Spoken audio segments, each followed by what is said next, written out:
Welcome to the New School of Marketing podcast, the place for smart, simple strategies that will amplify your business results. Sharing practical tips, insider knowledge, and actionable advice because marketing is something that every business owner can do. Now, let's get started. Introducing your host, Bianca McKenzie, mum, lover of snow sports, camping, horse riding, and in-demand launch strategist and Facebook advertising knowledge bank. Welcome to the New School of Marketing podcast. I'm Bianca McKenzie, and this is the place where we break down marketing strategies that actually work without the overwhelm. Before we dive in, I want to acknowledge the traditional owners of the land I live and work on, the Palawa people of Lutruwita. I pay my respects to elders past and present, and I acknowledge the deep connection they have to this land, culture, and community. Now let's dive in and make marketing work for you. If you've ever looked at your Instagram analytics and felt proud of your engagement rate, only to realize that you haven't made a sale in weeks, or if you're getting tons of likes and comments but zero inquiries about your services, or maybe you're confused about why your most popular content never seems to convert to customers, then this episode is going to completely change how you approach content creation. Today, we're talking about the critical difference between content that gets engagement and content that actually generates revenue. Because here's the thing, you can have amazing engagement and still make no money. And that means you're essentially running a free entertainment account, not a business. So we're going to fix that. Let's start talking about what I call the engagement trap. When you're actually creating content that performs well by social media standards, but it doesn't actually grow your business. And here's what it looks like. Your posts get hundreds of likes and dozens of comments. Your followers are growing steadily. Your engagement rate is well above average, and people tell you that they love your content. But when you launch a course, you get like 3 sales. When you open spots for coaching, you get crickets. When you promote your services, people suddenly go quiet. So what's actually happening? You've built an audience that loves consuming your free content but has no intention of buying from you. You have trained them to expect free value without ever changing them into paid customers. And this happens because you're creating engagement content instead of conversion content. And there's a massive difference between the two. Before we go further, let's look at what we're actually talking about. When I say engagement content, I mean content that is designed to get likes, comments, shares, and saves. Content that performs well by platform metrics. Content that makes people feel good, inspired, or entertained. And examples of this are things like motivational quotes or relatable memes about your industry, or, tag someone who needs to see this post kind of content.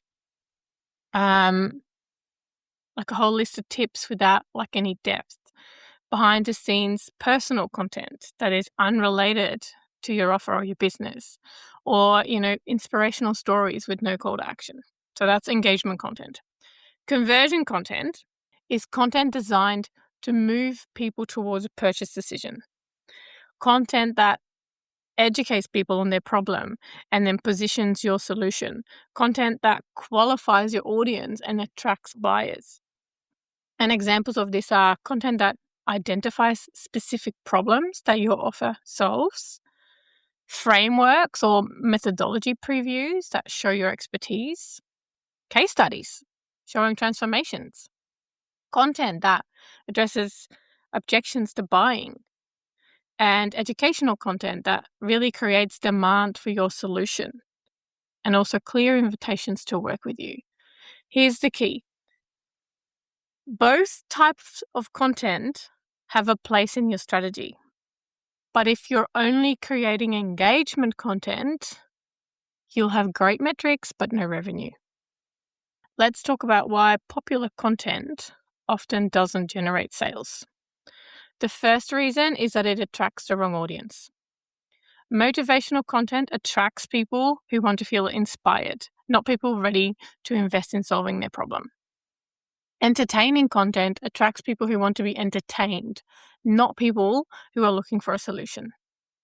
And generic tips usually attract tire kickers who want free information, not buyers who actually value expertise.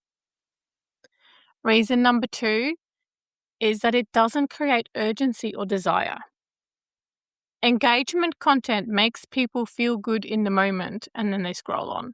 There's no compelling reason to take action. It also doesn't help people recognize that they have a problem that is worth solving. And it doesn't make them want your specific solution. Reason number 3, it positions you as a content creator, not as a solution provider. When all of your content is tips and inspiration, people see you as someone who gives free advice. They don't think of you when they're ready to invest in solving their problem. You basically become their favorite follow, but not their go-to expert. Reason number 4 is it doesn't qualify your audience. Engagement content casts a wide net. You get followers, but you don't know if they're actually your ideal customers or just people who like your vibe. Your audience grows, but it's not filled with potential buyers. Now, you might be thinking, but I know people who just post fun content and they make tons of sales. Let me explain what's actually happening here. They have massive audiences. If you have 100,000 followers, even a 0.5% conversion rate on a course launch is 500 students. But at 2,000 followers, that conversion rate would be 10 students. So numbers matter. They're also using other channels for conversion. Their Instagram might be all engagement content, but their email list is conversion focused. They use social media for discovery and email for sales. Also, they have strong brand recognition already. If they've been around long enough that, people know what they sell without being reminded constantly, that is super helpful. And you're not there yet. Also, they're strategically using engagement content. It looks random, but it's actually designed to build trust before they launch. Then they shift to conversion content during promotion periods. The bottom line is, don't compare your beginning to someone else's middle. They probably struggled with this same issue until they figured out the balance. So, what is the right mix of engagement content versus conversion content? And for most businesses, especially when you're growing, that looks like this. 40% educational and authority content. So this is teaching something valuable that relates to what you sell. 30% conversion content, so really directly related to your offers, where you address objections, showing transformations. 20% engagement content, and this is really to build connection, to show the behind the scenes, relatable moments, that kind of thing. And then 10% promotional content, where you really give clear CTAs to work with you, buy your course, join your membership, all of those things. I want you to notice, though, that only 20% is pure engagement content. 70% should be moving people towards understanding their problem and your solution. So that 40% educational and authority content and 30% conversion content, that should all be moving people toward understanding what their problem is and then what your solution is. And as you grow and your audience knows you better, you can shift that to 50% educational, 20% conversion, 20% engagement, and 10% promotional.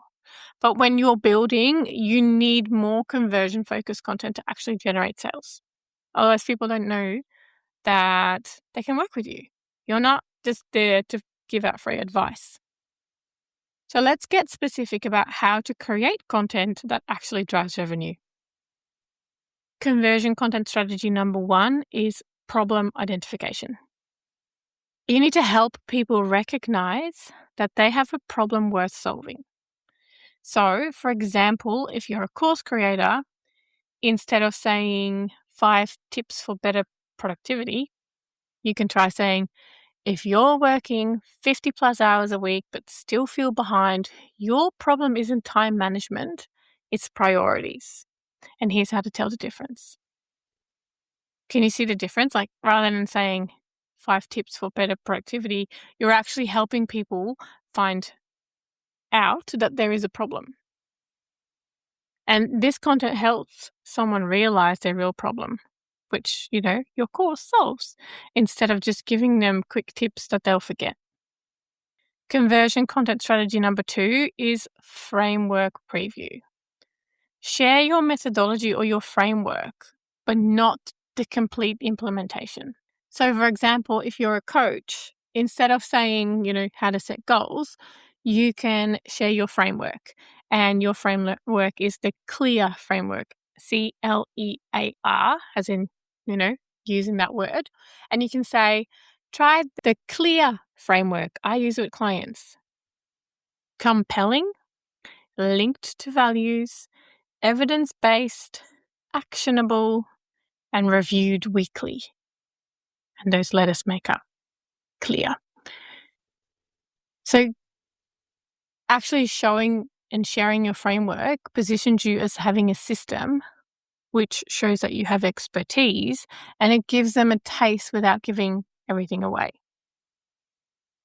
Conversion content strategy number 3 is case study content. So show transformations that your clients or your students have achieved. And you don't even have to name names. You can actually share that kind of thing. So example, if you're a service provider, instead of saying, here's some client work that I did this week. No, instead say something like, client Sarah came to me stuck at 3K months despite working 60 hours a week. We restructured her offers and she hit 10Ks in 90 days, working 35 hours.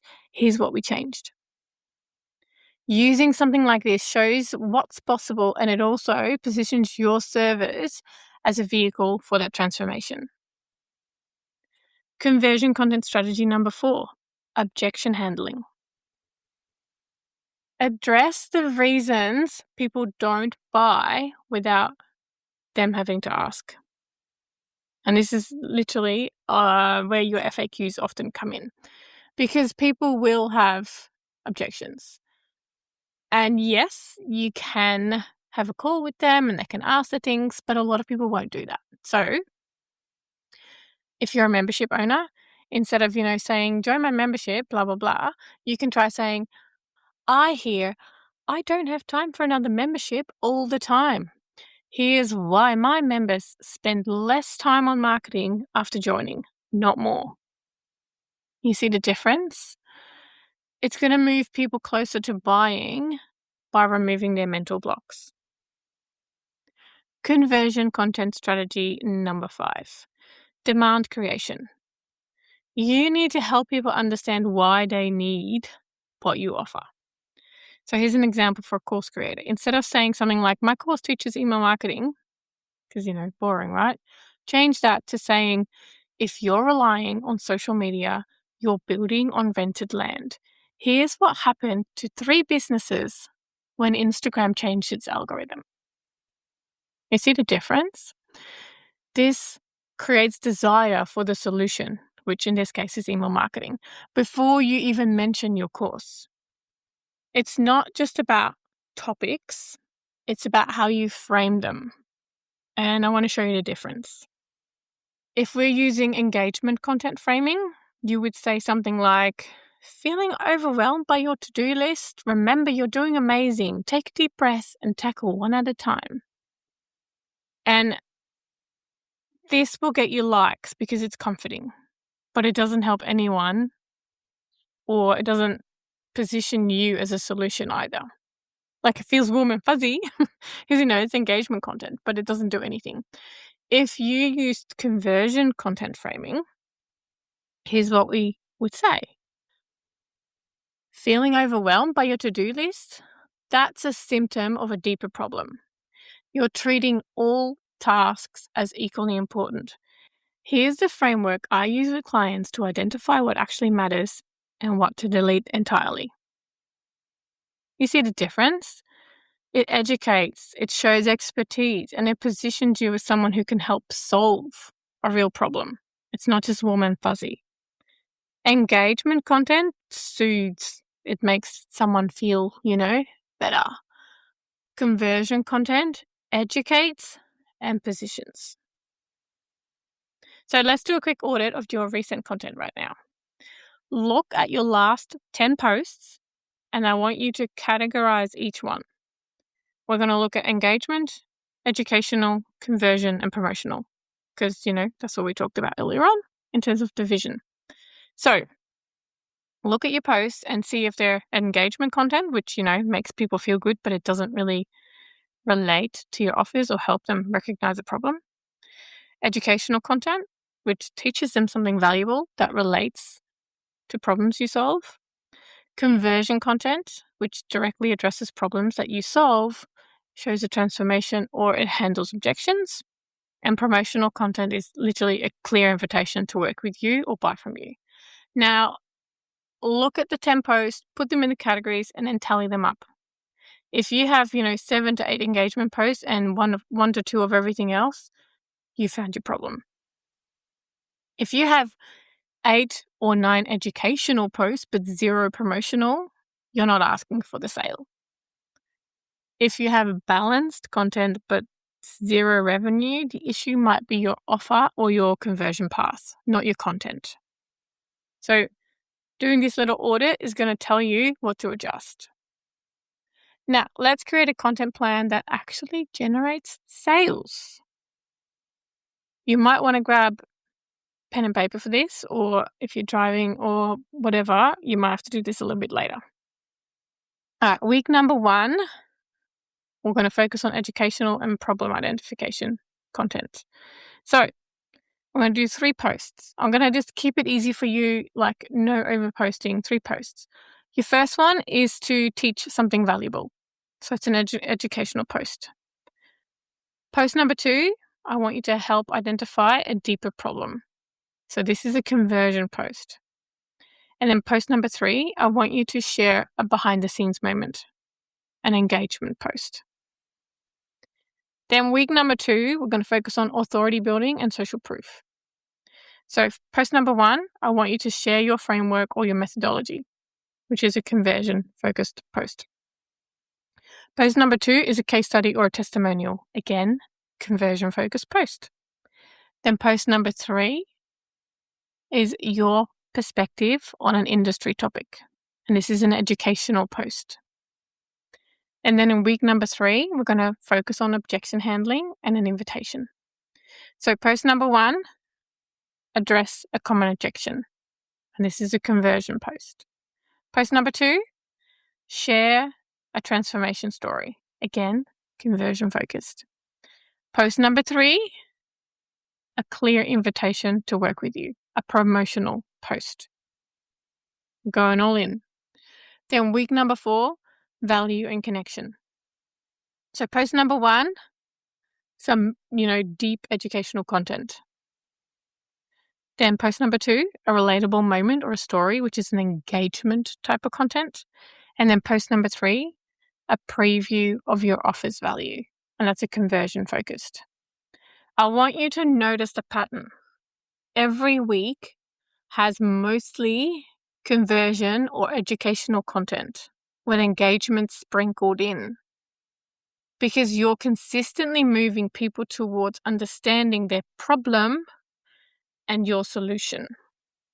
I will pop this, schedule in the show notes so you can look at, what you need to post and things like that. Before you think I'm saying to never create engagement content, let me clarify its role. Engagement content is valuable when it builds likability and trust.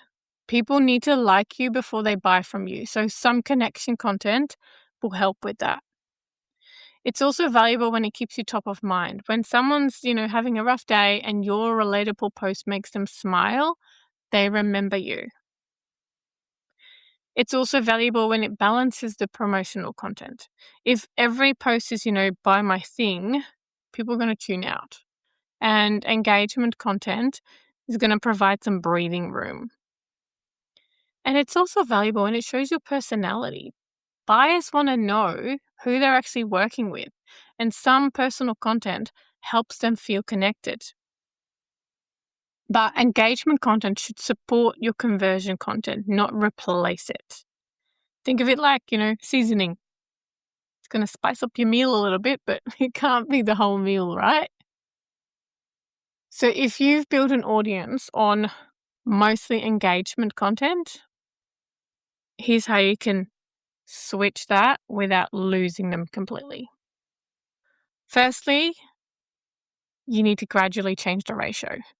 Don't suddenly switch from, 90% engagement to 70% conversion. Your audience is going to get a whiplash.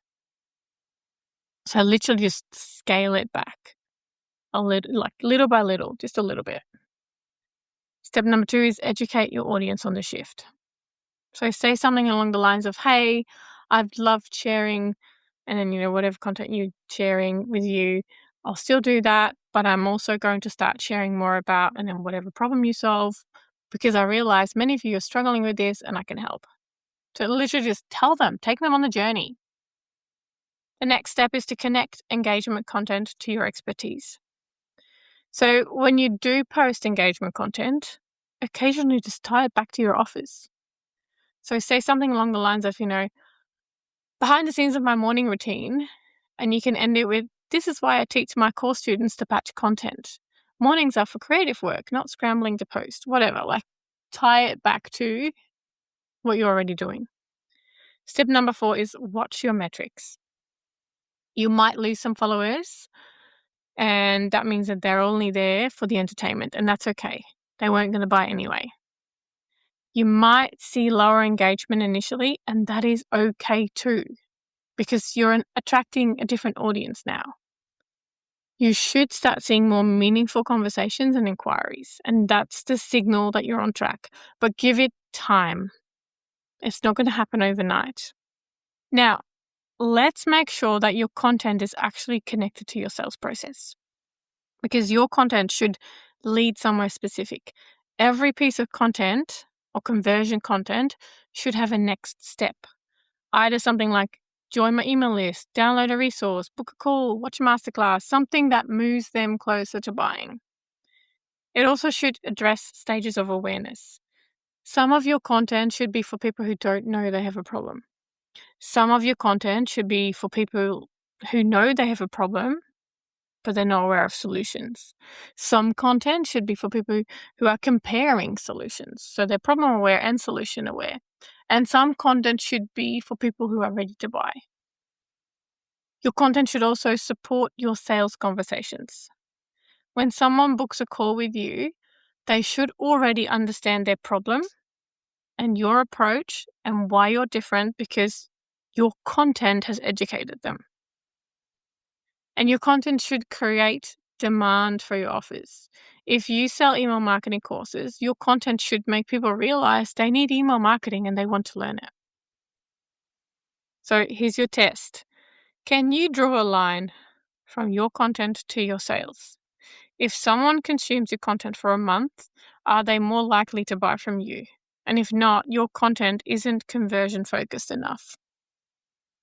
So there you have it, the critical difference between content that gets engagement and content that actually generates revenue. The key takeaway of this episode is that you need both. But if you're only creating engagement content, you're basically running an entertainment account, not a business. So here's what I want you to do. Do your little content audit that I talked about. Look at your last 10 posts and categorize them. And then adjust your content plan for the next month so that you have that 40, 30, 20, 10 ratio that I shared. You don't have to do this overnight, but you do need to start shifting intentionally towards content that converts. And if you want help creating content that actually drives revenue with frameworks for conversion content, templates, feedback, that's exactly what we do inside the Marketing Momentum membership. You get a full 12-month curriculum and coaching calls so that you can get feedback on your specific content. And you also get a community of business owners who are testing out what's working, accountability to really change things. It is designed for business owners who are tired of creating content that gets likes but doesn't generate sales. Remember, engagement is nice, but revenue is necessary. So create content that does both, but prioritize the one that actually grows your business. Thank you so much for tuning in to the New School of Marketing podcast. Remember, likes don't pay the bills, conversions do. I'm Bianca McKenzie, and I'll catch you next week. Until then, keep making marketing work for you.